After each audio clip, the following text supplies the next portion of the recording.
তোমাদের সবাইকে SSC dreamers Facebook পেজে স্বাগত। তোমাদের সবার পরীক্ষার প্রস্তুতি কেমন তা কমেন্ট বক্সে জানিও।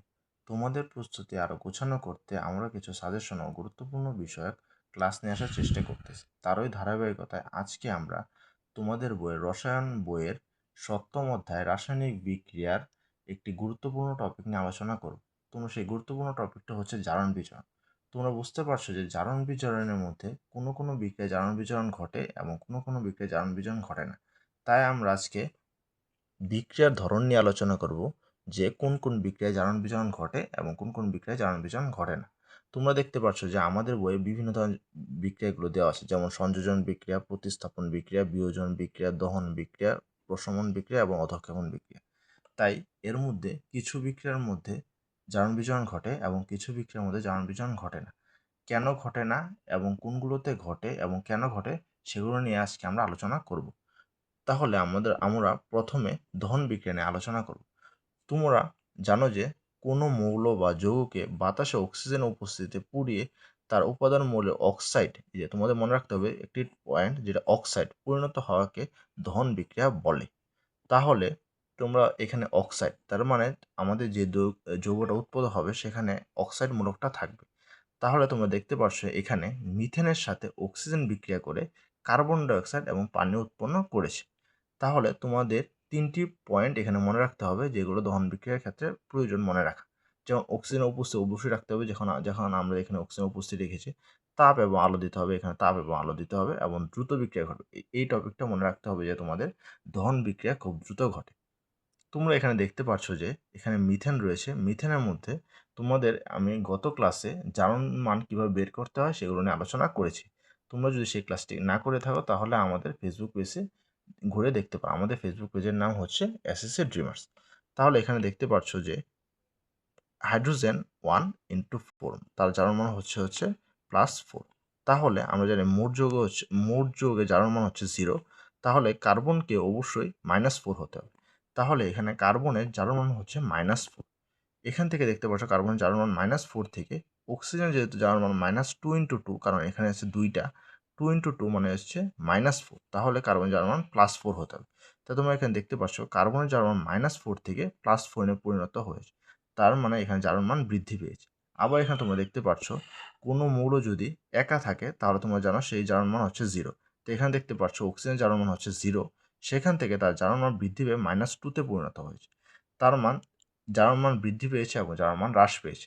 তাহলে আমরা গত ক্লাসে আলোচনা করেছি যে জারণ মান হ্রাস বৃদ্ধি হলে কি হয়, যেমন জারণ মান ইলেকট্রন ছাড়ন এবং বিজড়ন মান ইলেকট্রন গ্রহণ। এছাড়াও যার জারণ মান কমে এবং যার বিজড়ন মান কমে সেগুলো নিয়ে আলোচনা করেছে। তোমরা যদি সেই ক্লাসটা করে না থাকো তাহলেও আমাদের ফেসবুক পেজটি ঘুরে দেখতে পারো। তাহলে এখানে যেহেতু জারণ মানের হ্রাস বৃদ্ধি ঘটেছে তাহলে বুঝতে পারছো যে দহন বিক্রিয়ায় একটি জারণ বিজড়ন বিক্রিয়া। তাহলে দহন বিক্রিয়ার একটি উদাহরণ জারণ বিজড়ন বিক্রিয়া। তাহলে তোমাদের আশা করি সেটা আমাদের বোঝাতে পেরেছি। পরবর্তী বিক্রিয়াটা হচ্ছে সংযোজন বিক্রিয়া। সংযোজন বিক্রিয়ার ক্ষেত্রে মনে রাখতে হবে তোমাদের পয়েন্ট দুটা, 2 বা ততোধিক রাসায়নিক পদার্থ একসাথে যুক্ত হয়ে একটি মাত্র উৎপাদ, যেমন তোমরা দেখতে পাচ্ছ এই একটি মাত্র উৎপাদ উৎপন্ন করবে, সেটি হচ্ছে সংযোজন বিক্রিয়া। সংযোজন বিক্রিয়ার ক্ষেত্রে তোমরা এখানে একটা আমি উদাহরণ নিয়ে এসেছি। যেমন তোমরা দেখতে পাচ্ছ এখানে ম্যাগনেসিয়াম 2 দেওয়ার কারণ হচ্ছে সমতাকরণ। তোমরা যদি সমতাকরণ রিলেটেড কোনো ভিডিও চাও তাহলে আমাদের কমেন্ট বক্সে জানাতে পারো, আমি পরবর্তীতে নিয়ে আসার চেষ্টা করব।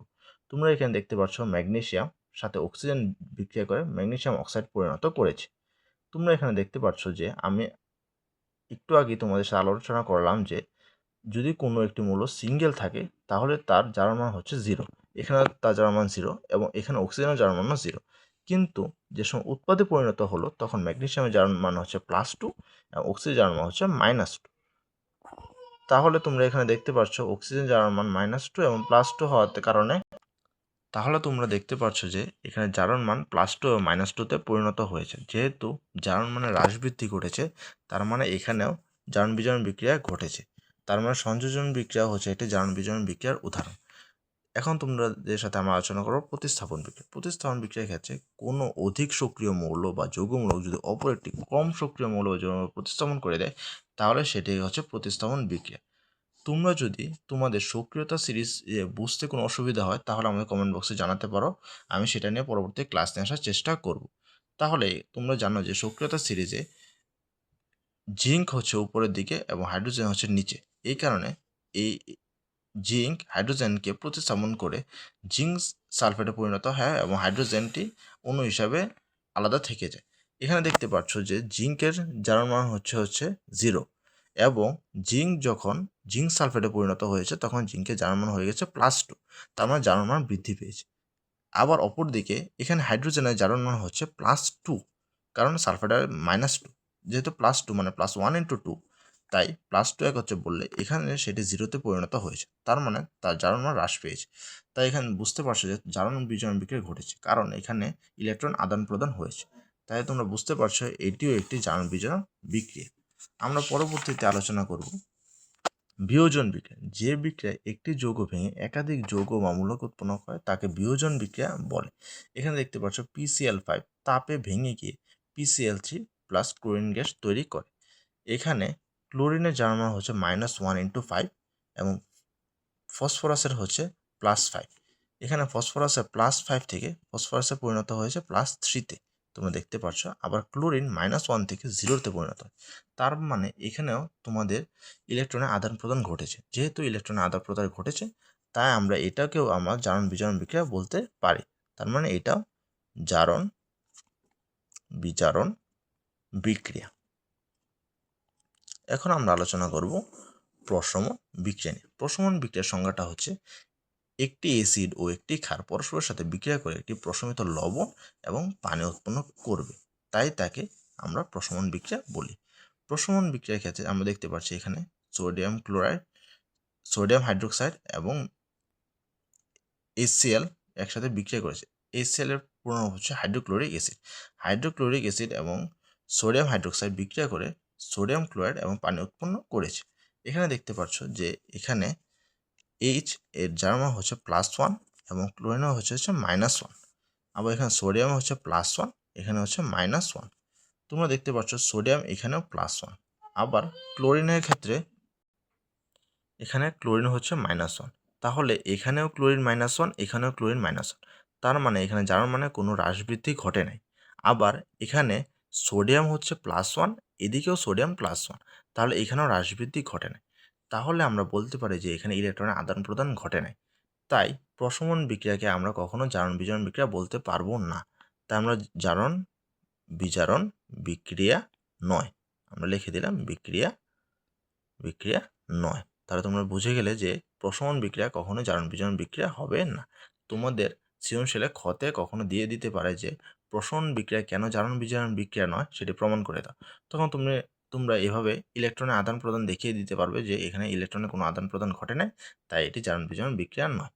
এখন আমরা একটু অধঃক্ষেপণ বিক্রিয়া নিয়ে আলোচনা করব। অধঃক্ষেপণ বিক্রিয়া হচ্ছে দুই বা ততোধিক যৌগ একত্রে বিক্রিয়া করে যদি পাত্রের নিচে তলানি পড়ে তাহলে তাকে অধঃক্ষেপণ বিক্রিয়া বলে। অধঃক্ষেপ মানে তোমরা বুঝতে পারছো যে তলানি পড়া, পাত্রের নিচে এটি তলানি পড়ে যায়। এখানে তোমরা দেখতে পাচ্ছ সোডিয়াম ক্লোরাইড NaCl, এছাড়াও এখানে আছে AgNO3 মানে হচ্ছে সিলভার নাইট্রেট।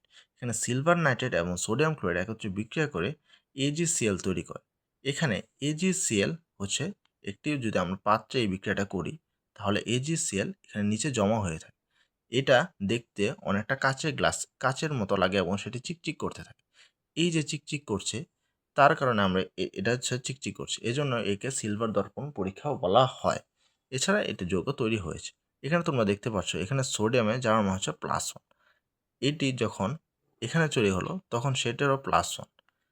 এছাড়া এখানে Ag-র যার মানও হচ্ছে +1, যখন সেটি Ag ক্লোরিনের সাথে বিক্রিয়া করলো তখনও তার যার মান +1। তোমরা এখানে দেখতে পাচ্ছ এখানেও +1, আবার এখানে সোডিয়ামের সাথে সোডিয়ামও হচ্ছে +1। এখানে সোডিয়ামও +1, তারও কোনো ইলেকট্রনের আদান প্রদান ঘটে নাই, এবং এখানে Ag তারও কোনো আদান প্রদান ঘটে না। এখানে নাইট্রেট তো যৌগমূলক হিসাবেই রয়েছে। তাহলে তোমরা দেখতে পাচ্ছ যে এখানে ইলেকট্রনের আদান প্রদান ঘটে নাই, তাই আমরা একেও বলতে পারি এটিও জারণ বিজারণ বিক্রিয়া নয়। তাহলে আমরা সর্বশেষে একটি কথাই বলতে পারি যে প্রশমন বিক্রিয়া এবং অধঃক্ষেপণ বিক্রিয়া কখনো জারণ বিজারণ বিক্রিয়া নয়। এছাড়া বিয়োজন বিক্রিয়া, দহন বিক্রিয়া, এগুলো হচ্ছে প্রতিস্থাপন বিক্রিয়া, এবং সংযোজন বিক্রিয়া হচ্ছে জারণ বিজারণ বিক্রিয়া।